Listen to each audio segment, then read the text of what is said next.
Muchas gracias, Adrián, por esta invitación a este conversatorio tan interesante. Saludar y decirles la alegría y el honor que es estar con Sonia y con Mercedes, eh, grandes científicas y estudiosas. Beatriz, Beatriz. Beatriz, perdón, y Sonia. Bueno, yo como decía Adrián, soy pedagogo. Desde el año 2006 me dedico al activismo por la causa de un proceso constituyente verdaderamente democrático. En la Revolución Pingüina me tocó ahí como estudiante. Y me tocó impulsar 9 congresos internacionales eh, por el poder constituyente en toda Latinoamérica, y en Cataluña también estuve ahí 3 veces, con gente muy variada que está luchando por, por lo mismo que nosotros, que es finalmente que la voluntad soberana del pueblo de cada uno de esos países sea quien tome las decisiones importantes de sus naciones, ¿no? Y no intereses económicos particulares, transnacionales, monopólicos o imperios extranjeros, como suele ocurrir, ¿no?, con Estados Unidos, China, Rusia, eh, que tratan un poco de invadir con sus intereses económicos estos países, y la voluntad de los pueblos, de los ciudadanos, de los países chicos como nosotros, llamados de tercer mundo, del sur de Europa, Sudamérica, Asia, se han visto durante décadas, si no siglos, subordinadas a la voluntad de pequeños grupos económicos mundiales, vengan del lado del mundo que vengan, respaldándose en ideologías de izquierda o de derecha, siempre imponiendo su voluntad, llevándose nuestros recursos, obligándonos a dañar nuestra madre tierra, a pasar a llevar los principios básicos de hermandad, ¿no?, esas que nos hablaba el mismo Jesús, llamarnos como al prójimo como a ti mismo, eso incluye la naturaleza. Todo eso queda a un lado con estos intereses egoístas de quienes a través incluso de constituciones imponen sus voluntades, ¿no? En el caso nuestro es muy ilustrativo porque el Imperio Español llega aquí, impone sus leyes, su sistema judicial, ¿cierto? En ese caso, con una inquisición incluso de por medio, que durante 300 años nos mantiene entregándole todas nuestras riquezas a una monarquía y sometiéndonos a una ideología y a las normas que ellos imponían, ¿no? 300 años sometidos así. Bueno, en un momento nos liberamos y dijimos, ya, redactemos nuestra propia constitución. Y luego de que muchos dieran sus vidas en esa lucha, nos emancipamos, tratamos de crear nuestras primeras constituciones, pero rápidamente llegó otro imperio a tomar el lugar de España, que estaba esperando su turno, después que nosotros hicimos el trabajo difícil de morir luchando por la libertad. Llega a Inglaterra y se apropia de lo que España ya no pudo seguir dominando, y durante 100 años Inglaterra, respaldada en la Constitución de Portales, se llevan las riquezas que antes se llevaba España. Se lleva el salitre, financia guerras civiles, nos hace pelear entre nosotros, nos hace pelear contra Bolivia, nos hace pelear contra Perú. Después que decae el imperio inglés, surge otro imperio que toma el espacio que ese imperio dejó, ¿no? Estados Unidos. Nuevamente financia guerras civiles, golpe de Estado, impone una constitución, la del 80, diseñada por ellos, ¿no? La dictadura militar chilena simplemente es un títere de Estados Unidos, y implantan aquí un sistema económico a través de una constitución impuesta, planificada desde allá, que hasta el día de hoy nos gobierna. Y de paso, ellos mismos dirigen y financian la transición a la democracia, ¿no?, con financiamiento aún mayor de lo que pusieron para el golpe de Estado. Financian la campaña del no, con el objetivo de quienes gobiernen después del gobierno militar, aseguren la continuidad del modelo económico, esta vez vestidos de civil. Y ahí ocurre un hecho curioso que tiene mucha relación con la ley 21.200. El 30 de julio de 1989 se realiza un plebiscito por el apruebo, donde ambos bandos, desde el mismo dictador hasta las cúpulas de la Concertación, ambos llaman a votar apruebo. No sé si les suena parecido, ¿no? Como ahora se ve a Lavín, Longueira y a los dos bandos llamando a votar apruebo. Es muy similar. ¿Y qué pasó en ese momento? Es muy curioso, porque llaman a votar apruebo por 54 reformas, de un paquetazo de reformas a la Constitución del 80. Podría decirse casi que era una nueva Constitución. y así se lo hicieron sentir a los ciudadanos. Pero no le informaron a la gente, se lo ocultaron deliberadamente, de qué significaban esas reformas. De hecho, la gente que votó no tiene idea por qué votó. Yo he hecho esta pregunta en cientos de foros de asamblea. Yo calculo de unas 2000 personas con las que he hablado en estos 10 años que le he hecho esta pregunta. 2 personas me han levantado la mano diciendo que saben qué votaron el 30 de julio de 1989. ¿Y qué votamos? O nuestros padres, nuestros abuelos. Votamos por aprobar un pacto secreto que no fue publicitado, que asegurara que no se pudiera convocar a una asamblea constituyente en el futuro. Eso después fue confesado por miembros de la dictadura y de la concertación de esa época, ya fallecidos, Sergio Díaz y Edgardo Benninger, específicamente. El objetivo de ese pacto y de ese plebiscito y del llamado Acuerdo Nacional fue impedir una constituyente, es decir, impedir que la voluntad del pueblo se manifestara en un nuevo pacto social. Principalmente por una o dos reformas. Es allí, en el 89, cuando se imponen los 2 tercios. No la impuso Jaime Guzmán, ni fue Pinochet el año 80, sino el 89 en un acuerdo secreto entre concertación y dictadura. Ahí nacen los 2 tercios que hasta el día de hoy, incluso en la Convención Constitucional, nos generan problemas. Y ahí es donde se elimina el derecho a plebiscito. Con esas 2 reformas impidieron durante 30 años que el pueblo de Chile soberanamente llevara adelante un proceso constituyente. Pues ellos temían de que ocurriera lo mismo que en Alemania y en Italia, donde al salir Mussolini y al salir Hitler, viniera lo natural, que era convocar un proceso constituyente y se cambiara la institucionalidad dejada por las dictaduras. Entonces ellos prevén eso y hacen este pacto secreto, obviamente todo supervigilado por Estados Unidos. ¿Qué es lo que pasa ahora? ¿Qué tiene que ver eso con la ley 21.200? Bueno, la ley 21.200 no es más que la remasterización de ese pacto secreto de 1989, mucho más fino, mucho más sutil, donde nuevamente nos hacen sentir o hacen sentir a la población la esperanza y la ilusión de que con esto nuevamente se inicia una transición bajo un arco iris y que van a haber los cambios que siempre hemos deseado durante los últimos 40 años. Generaciones completas que hemos vivido sometidos a esta dictadura. Yo nací el año 86, he vivido toda mi vida sometido a esta ley impuesta por 4 generales, y claro, nos hacen creer que ahora viene el cambio, al fin, de que ya no va a existir la constitución dejada por ellos, pero sucede que no es así.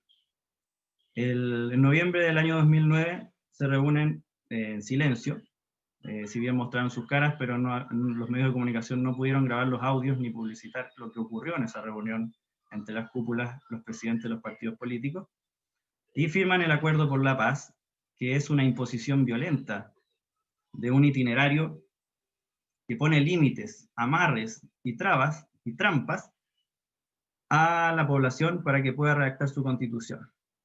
Y asegura, lo que hace en definitiva esta ley 21.200, es asegurar que el organismo que redacte la constitución, llámese convención mixta o llámese convención constitucional, sea no más que un reflejo del Congreso actual. Aunque parezca lo contrario, está hecha de tal forma para que eso ocurra así. Aunque sea una convención electa por los ciudadanos, el sistema electoral, los 2 tercios y las trabas que ponen ahí para impedir cambios en el modelo económico, que están explicitadas, está prohibido que la Convención Constitucional toque los tratados internacionales, y eso incluye los tratados de libre comercio. Por lo tanto, cualquier cambio que involucre quitarle los privilegios a los poderes económicos transnacionales que hoy gobiernan nuestro país, corrompen a nuestros políticos y tienen las riendas políticas de nuestro país, pierdan sus privilegios. Eso no se puede, eso ya está zanjado. Es por eso que vemos a un Andrónico Luxi y a los grandes magnates de nuestro país contentos y tranquilos con este proceso.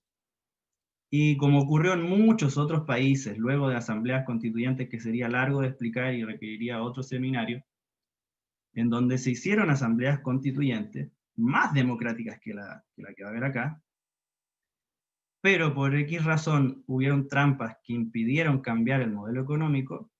Por muy bonitas que fueron esas constituciones, y especialmente cito el caso de Ecuador 1998, donde si ustedes leen esa constitución, llorarían y le darían el premio Nobel de Literatura y de Poesía al que redactó esa constitución, donde se consagran los derechos de la madre tierra, etcétera, todos los derechos que acá no existen. Y, sin embargo, esa constitución o esa constituyente no tocó el tema económico e hizo imposible la aplicación de esos grandes derechos consagrados. Por lo tanto, el pueblo tuvo que volver a salir en un estallido social, hubieron nuevamente muertos, hubieron por lo menos 7 presidentes que tuvieron que salir arrancando del Palacio de Gobierno porque los ecuatorianos son más radicales, para tener después de 10 años más otra constituyente que sí respetara la voluntad soberana del pueblo. Entonces, aquí es lo que voy, es a estar con los ojos bien abiertos, porque si nos ilusionamos y nos tapamos con una venda y no vemos las trampas que hay de por medio, nos va a pasar lo mismo. Van a pasar 5, 10 años, nos vamos a dar cuenta que no ocurrió lo que esperábamos y va a haber otro estallido social, y eso hay que evitarlo. Eso no es necesario. Eso es lo que le gusta a la oligarquía, que le gusta que nos enfrentemos entre nosotros. Pero eso es evitable si estudiamos, si analizamos, si investigamos. Y bueno, en definitiva es eso. Esta ley, en resumen, entonces, para ir cerrando mi parte, en sus diferentes artículos, que lo que hace es reformar la Constitución y establece los pasos para el proceso constitucional, no constituyente, porque constituyente significa que va a haber nueva Constitución, y en este caso no va a haber nueva Constitución, van a haber reformas. Y en cada uno de esos artículos, 133, 134, 135, etc., pasa lo siguiente. Establece los quórums de 1/3, que van a impedir que se aprueben grandes cambios. Creo que hay una persona con el micrófono abierto. Establece que no se pueden tocar los tratados internacionales, por lo tanto el modelo económico queda intacto. ¿Ya? Establece un sistema electoral, llamado de Hunt proporcional, que lo que va a hacer es asegurar que las mismas fuerzas representadas hoy en el Congreso sean las que estén más o menos en las mismas proporciones en la Convención Constitucional. Por lo tanto, la misma correlación de fuerza y los mismos 2/3 van a impedir cualquier cambio profundo. Deja fuera absolutamente la soberanía popular, es decir, la voluntad de cada ciudadano no va a estar expresada en el contenido de la Constitución, y esto para mí, a modo personal, es lo más grave e importante. Porque yo como ciudadano, no como convencional, y no me interesa estar en un partido político, quiero que mi voz se transforme en Constitución. Sin embargo, no hay mecanismos para que la opinión del ciudadano de manera directa se traduzca en normativa constitucional. Y eso es algo que le quita legitimidad soberana, ¿no? Tiene que el ciudadano poder participar de manera vinculante, no aprobando o ratificando un texto final redactado por un grupito de personas, que sabemos lo que ha pasado durante los últimos 40 años con los grupitos de personas que hacen las cosas por nosotros. En definitiva, eso es lo que hace la ley 21.200, no respeta y viola y usurpa la soberanía del pueblo y pone trampas, distintas trampas, para que la voz de la ciudadanía no sea vinculante ni deliberante en la redacción de la nueva Constitución.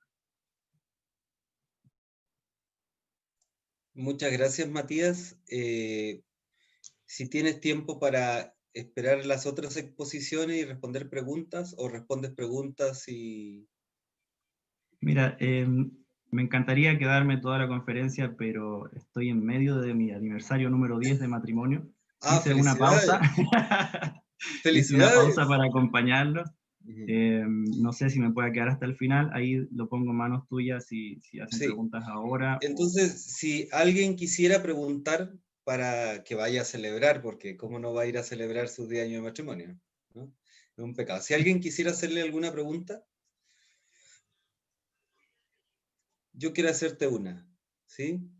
Y es, aprovechando la oportunidad de tener el micrófono abierto, y es, el otro día tuve una entrevista con una compañera peruana, Aida García Naranjo, y yo le hacía la pregunta, porque ella era muy esperanzada, sobre este proceso, y lo va a venir a acompañar con una comisión internacional. Yo le decía, Aida, tú, después de todos estos años que llevamos de esta democracia tutelada, ¿tú crees que la oligarquía va a permitir realmente que el pueblo se exprese, que es un poco lo que tú señalas? Y ella me dijo, tengo gran esperanza en en el pueblo, ¿no? Pero veo, por lo que tú nos dices, que esas esperanzas están siempre de alguna manera coartadas por, por estos intereses económicos, principalmente económicos, que han ido progresivamente corrompiendo a la política, a los personajes políticos, a los actores políticos, y que nos han mantenido en la inopia a los ciudadanos, porque de los que aquí somos mayores y nos tocó vivir el proceso de transición, ¿no?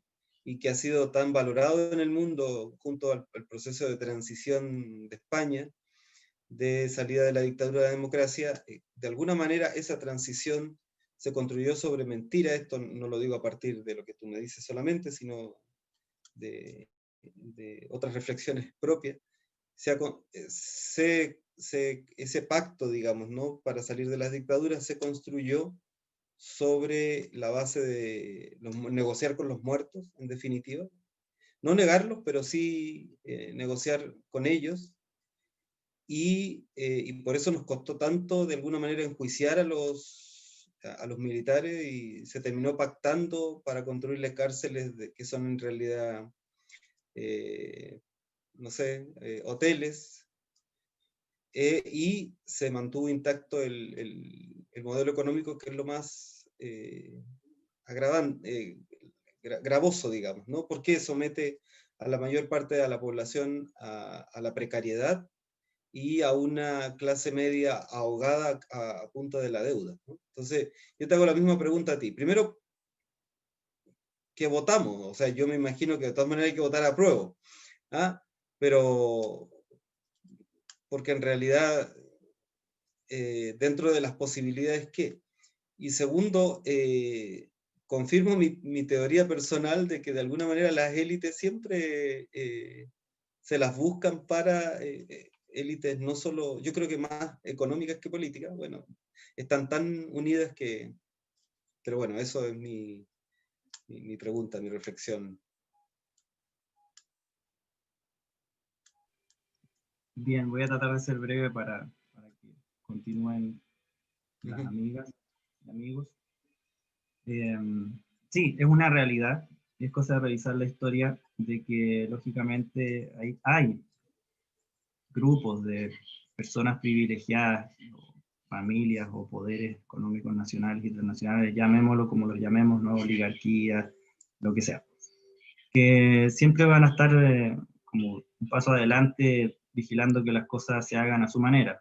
Pongo el ejemplo, por ejemplo, del proceso de Bachelet, donde, recordémoslo, seamos autocríticos todos quienes participaron ahí, de que la gente también creyó y tuvo la esperanza muy fuerte de que de ahí iba a generarse una nueva constitución. Nosotros lo dijimos desde el día 1, aquí no va a haber nueva constitución, va a quedar archivado en un cajón, porque el programa de gobierno reconoce el poder constituyente solamente en el Congreso Nacional y no en el pueblo. Por lo tanto, ahí no va a pasar nada. Entonces, bueno, en el caso actual es lo mismo. ¿Qué es lo que pasó en ese momento? Michelle Bachelet, antes de iniciar el proceso, con el primero que se reúne, el primero, es con Herman Van Buylenbroek, si se acuerdan, presidente de la SOFOFA. ¿Qué es lo que dice el presidente de la SOFOFA antes de entrar a la reunión a la prensa? Miren, estamos aquí reunidos porque estamos preocupados con esta cosa de la Asamblea Constituyente y venimos a rayarle la cancha a la presidenta. Cierro comillas. Esa es la autoridad que ellos sienten que tienen, no solo con el presidente de la República, con todo el pueblo de Chile. ¿Ya? Ellos así hacen las cosas. ¿Ya? Rayan la cancha a los presidentes, le rayan la cancha a todas las autoridades electas por nosotros y que terminan obedeciendo. Entonces, salen tranquilos de la reunión, y hay otra reunión donde sale el ministro Burgos y habla con ellos en ADE y ese tipo de eventos, y les dice, quédense tranquilos porque nuestro proceso constituyente no va a tocar los derechos económicos de ustedes en la nueva constitución. Aplauso. ¿Ustedes creen que el proceso de ahora no hizo ese trabajo también? Claro que sí. Antes de empezar, se aseguraron estos poderes de que cumplan con ese compromiso quienes están llevando adelante este proceso. Entonces, la gente, las personas comunes y corrientes como nosotros, tenemos que estar atentos. Simplemente el llamado es a estar más atentos, a estar siempre con los ojos abiertos, a tener esa suspicacia, a leer la letra chica, a exigir más democracia y que nuestra voz sea deliberante, que todo se nos consulte. Se nos impuso el Acuerdo por la Paz, se nos impuso la Ley 21.200, se nos impuso el quitarnos de las opciones la Asamblea Constituyente. Todo fue impuesto y amarrado por ellos. En Islandia, por ejemplo, no participaron los partidos políticos. Fueron ciudadanos electos al azar. 1.000 ciudadanos electos al azar redactaron la Constitución. Los partidos políticos quedaron fuera, de izquierda a derecha. Entonces, hay formas de hacerlo de manera que se respete al ciudadano y no se pase por encima de ellos. Mi llamado personal no es a boicotear, a rechazar, ni a no votar. Cada uno ve lo que es mejor. Estratégicamente, a lo mejor sí es mejor elegir una de las dos convenciones, o cada uno lo verá. Pero mi llamado es a ir, participar con conciencia de lo que se está votando y de lo que puede ocurrir.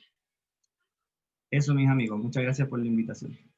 Te doy las gracias. Gracias por tu disponibilidad.